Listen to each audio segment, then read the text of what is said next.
Alors bonjour et bienvenue dans une nouvelle vidéo. Alors on a déjà parlé de comment battre les couvertures de zone. Alors aujourd'hui ce dont on va parler c'est comment battre les couvertures homme à homme.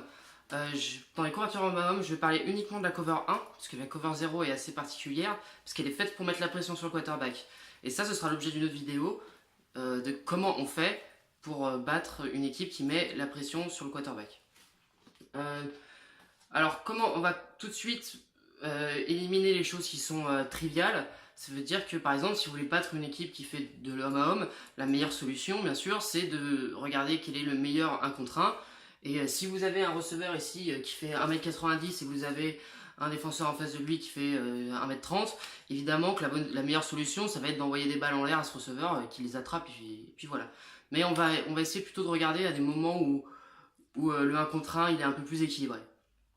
Donc la première chose qui est importante pour pour battre une couverture homme à homme et quelque chose qui est fondamental dans le foot américain, une des meilleures solutions ça va être le timing. Le timing il est super important au foot américain et il faut comprendre aussi que les règles elles sont faites, enfin comment ça se joue, c'est l'attaque elle sait ce qu'elle va faire et du coup la défense va réagir à ce fait attaque et du coup elle a toujours un temps de retard à ce qu'elle va faire. Donc ça, le timing, c'est super important. Par exemple, si vous avez ce receveur-là contre celui-là, et que vous savez que c'est du 1 contre 1, alors on peut prendre l'exemple d'un tracé qui est très connu en foot américain qui s'appelle le slant. Voilà, on fait 3 pas en avant et on part à 45 degrés. Là où ça va être important, c'est que le quarterback, il va devoir lancer la balle. Alors, peut-être un peu avant ou au moment où le receveur change de direction, parce qu'il va y avoir ce temps de réaction du défenseur, et du coup, au moment où il change de direction, il va être derrière. Et du coup, si vous avez le quarterback qui l'envoie tout de suite, normalement, il a une fenêtre où il peut l'envoyer au receveur. Si le quarterback il attend trop, vous allez laisser la chance au défenseur de rattraper son retard, et donc de défendre. Dans ce cas-là, le meilleur des cas, c'est que la passe ne soit pas attrapée, qu'elle soit incomplète. Dans le pire des cas, la balle est interceptée. Donc, le timing, c'est super important. Pourquoi le quarterback il doit comprendre qu'il doit lancer la balle avant que le receveur ait changé de direction. Et donc, du coup, il doit anticiper. Et bien sûr, il y a du timing. Parce que s'il l'envoie trop tôt, le receveur se retourne, il a directement la balle dans le nez. S'il n'a pas des réflexes de ninja, la balle, elle n'est pas complète. La deuxième solution, du coup, quand on va avoir un défenseur justement qui va réagir très très vite, par exemple là sur une slant comme ça, hop, il réagit super vite. La deuxième solution, ça va être ce qu'on appelle les double moves. Double move, c'est-à-dire qu'on va faire un premier mouvement, puis un deuxième. En fait, on va feinter comme si on fait une slant, et puis on va partir dans l'autre direction. Par exemple, hop, comme ça. Et là, le défenseur en fait il va devoir retourner ses hanches parce qu'il a ses hanches qui sont dans cette direction là et si vous partez comme ça soit il doit pivoter dans ce sens là soit dans ce sens là et là du coup vous avez une grosse fenêtre pour envoyer le ballon sur le receveur. Alors c'est extrêmement dur à défendre mais par contre il faut faire attention, il faut l'envoyer que si le défenseur est vraiment trop agressif parce que s'il n'est pas agressif, il va garder un espace entre lui et le receveur et donc du coup vous n'allez pas avoir l'occasion de l'avoir dans le dos. Un autre truc très important pour ce qui est de la couverture homme à homme, c'est qu'il faut jamais s'arrêter. Il faut jamais s'arrêter de courir. C'est très important parce que encore dans une défense face à une défense de zone, le receveur il peut s'arrêter entre deux joueurs qui font de la zone. Je vais expliquer maintenant. Si par exemple vous êtes dans le cas où vous avez une cover 3, vous avez deux défenseurs qui sont là et qui vont se partager le terrain ici. En tant que receveur, ce que vous pouvez faire évidemment, c'est vous arrêter entre ces deux joueurs. Si vous vous arrêtez entre ces deux joueurs, le quarterback il vous envoie dedans, il vous l'envoie dans l'espace ici. Voilà.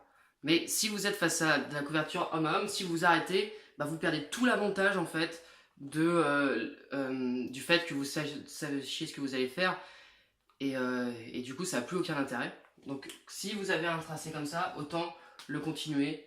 Il faut continuer jusqu'au bout et c'est pas parce que le quarterback vous a pas envoyé la balle qu'il faut s'arrêter et abandonner l'action.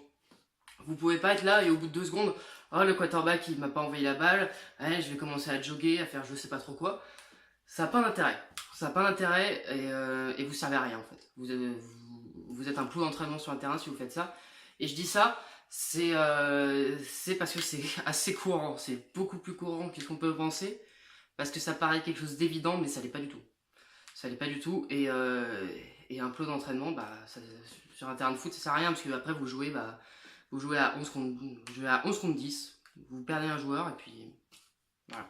Donc ne vous arrêtez jamais de courir. Il faut toujours faire l'effort en plus si vous voulez devenir bon et surtout si vous voulez battre votre équipe, faire mieux que ce qu'elle fait elle. Donc ça c'est des tracés qui sont assez courants face à une couverture homme-à-homme, ce qu'on va appeler les crossing routes. Crossing parce qu'elles vont se croiser. Souvent si vous allez voir, vous allez avoir un autre receveur qui va aller là. Et c'est assez courant ça parce que du coup, comme on l'avait dit au début, il y a le temps de réaction et donc il va le suivre et en plus vous allez passer au milieu d'autres joueurs, donc avec un peu de chance le défenseur il regarde que le receveur, il regarde pas ce qu'il y a devant lui et il se prend un autre gars dessus et du coup vous avez un receveur qui est libre de marquage et vous pouvez lui envoyer. Le truc que ça demande par contre c'est d'avoir un peu de temps pour lancer. Si l'équipe en face elle met trop la pression, ça va pas marcher parce que faut attendre qu'il ait traversé toute la ligne. Faut attendre qu'il ait traversé et du coup ça va prendre 2, 3, peut-être 4 secondes. Et 2 ou 3, 4 secondes pour lancer, ça, au foot américain ça commence à être assez long. C'est un temps qu'on va, à partir de 3-4 secondes, c'est un temps qu'on va considérer comme normal. Et au-dessus de ça, faut pas espérer... vous pouvez pas faire un jeu qui demande que votre quarterback soit protégé pendant plus de 4 secondes, c'est pas possible. Parce que ça arrive presque jamais. Voilà.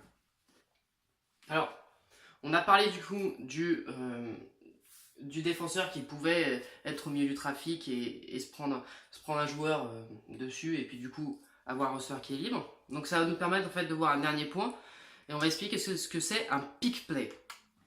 Pick. Alors, c'est assez similaire. Alors, on avait parlé des passes écrans. Ça n'a rien à voir. Mais c'est un pick play, c'est un peu le principe de l'écran au basket. Sauf que vous avez techniquement pas le droit de le faire. Donc ça doit être bien fait un pick play. Si c'est trop voyant, si vous arrivez vraiment sur le défenseur et vous l'empêchez de suivre son receveur, ça c'est une pénalité, vous n'avez pas le droit.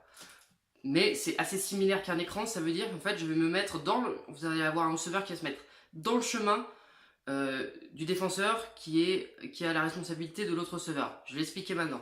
Admettons, alors je vais l'expliquer en prenant un exemple concret, en prenant l'exemple du pick play le plus connu peut-être de l'histoire de la NFL.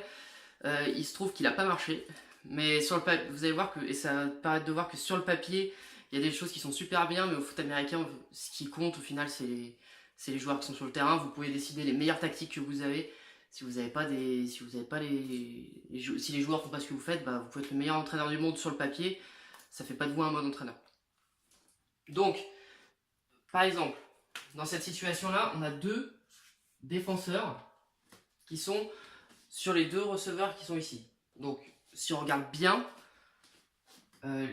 ce défenseur-là, il va être sur celui-là et celui-là, il va être sur celui-là.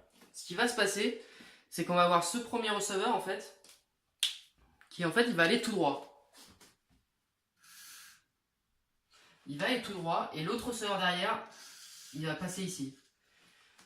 On n'a pas à se soucier de ce défenseur parce qu'il est sur celui-là. Si on est intéressé, c'est ce défenseur-là. Le truc, c'est qu'il va avoir un receveur dans son chemin. Parce que en fait, ce qu'il doit faire, c'est venir tout droit comme ça. Mais il a un receveur. Donc en fait, il y a 2 solutions. Soit il passe au-dessus. Et donc là, vous avez un espace pour envoyer la balle qui est ici. Qui est devant, qui est au niveau du plastron du receveur. Sinon, s'il passe en dessous, et du coup, il va prendre du retard sur le receveur et donc du coup, vous allez pouvoir l'envoyer devant. Alors, c'est comme ça que ça marche un pick play. Ça, c'est une manière de faire, il y en a plein d'autres. Alors, l'action dont je vous parle, c'est l'interception de Malcolm Butler au Super Bowl entre les Patriots et les Seahawks. Et c'est important de voir, du coup, en tant que défenseur, comment on fait eh bien, pour bien défendre un pick play. Alors, il y a deux solutions. Si vous arrivez à reconnaître le pick play, eh ben, vous pouvez simplement dire que c'est lui qui... Si vous commencez à reconnaître un pick play, c'est lui qui va passer sur ce receveur-là, et lui qui va prendre ce receveur qui est ici. Voilà. Mais ce qui s'est passé entre les Patriots et les Seahawks, en fait, c'est que ce défenseur-là, celui-là, il a complètement empêché la progression de ce receveur, en fait. Dès que l'action est partie, il l'a bloqué. Le mec n'a pas pu avancer, pas pu se mettre dans le chemin, et donc du coup, Malcolm Butler, il a eu tout l'espace qu'il veut pour se mettre devant la balle et intercepter. Voilà.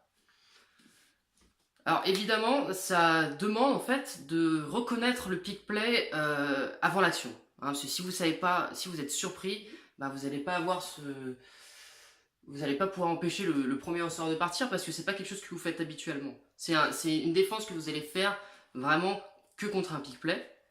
Et alors pour reconnaître les pick play, vous les voyez pas tout de suite comme ça, mais c'est quand même relativement facile. Si vous avez deux receveurs qui sont l'un derrière l'autre, il y a une très forte chance que ça soit un pick play. Sinon, si vous avez deux receveurs qui sont proches de la ligne comme ça, c'est possible en fait qu'ils se croisent tous les deux comme ça, et du coup que vous avez le défenseur de ce receveur qui tape dans le défenseur de l'autre. Enfin, si vous avez des receveurs qui sont approchés comme ça, il y a une forte chance que ce soit sur un pick play. Et d'ailleurs, en tant qu'entraîneur, si vous avez accès à la vidéo, c'est important de voir s'il y a une équipe qui utilise ce genre de formation. Si jamais pendant les matchs avant, ils ont déjà utilisé ce genre de technique, et surtout dans quel contexte ils l'ont fait. Par exemple, c'est vrai que les Seahawks, ils utilisaient beaucoup cette technique en fait quand ils étaient proches de leur but. Donc exactement la situation pendant le Super Bowl. Donc je vous mets le lien de l'interception dans la description.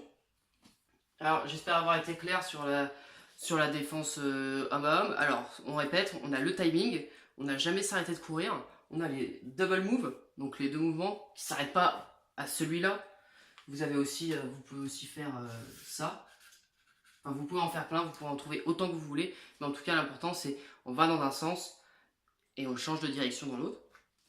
Et du coup, ce qu'on a en dernier, c'est les pick plays. Et on rappelle, les pick plays, si ça se voit trop, c'est illégal. Vous n'avez pas le droit vraiment de volontairement bloquer un joueur, c'est-à-dire arriver vers lui et le pousser, vous n'avez pas le droit. Par contre, vous avez le droit, évidemment, ce receveur, s'il ne fait pas vraiment action d'aller bloquer celui-là, mais qu'il est dans son chemin, bah c'est légal, vous avez le droit, et c'est le foot américain, c'est comme ça, on ne peut pas non plus empêcher tous les trucs, toutes les actions sous prétexte qu'elles marchent. Et alors, cette action d'habitude marche bien, et j'ai pris exprès le seul exemple où ça marche pas, parce que comme ça vous comprenez bien que sur le tableau, ça marche. Enfin, le foot américain sur le tableau c'est super facile, et sur le terrain ça l'est beaucoup moins. Donc du coup je vous remercie d'avoir regardé la vidéo, j'espère qu'elle vous a plu, et puis après les vacances, donc là, enfin pas après mais pendant les vacances, là on va mettre en pause tout ce qui est les vidéos tableau blanc, et on va passer plutôt sur des vidéos NFL. Alors tout de suite, je vais pas vous expliquer ce que c'est la structure de la NFL, je vais pas vous dire ouais il y a 32 équipes, conférences, machin et parce que vous avez toute la documentation sur internet. Et comme j'avais dit au tout début, je fais pas ça pour apprendre, pour apprendre ce que c'est la NFL. Honnêtement, savoir qu'il y a deux conférences, combien il y a d'équipes dans les conférences, comment ça marche les divisions, ça vous prend 5 minutes, pour... Et puis bon, c'est pas non plus nécessaire pour comprendre le foot américain. Et du coup, je verrai quel sujet je vais prendre, mais on va tout de suite parler vraiment de NFL, des équipes et des joueurs dans les détails plutôt que juste la structure. Voilà. Je vous remercie et donc à la prochaine.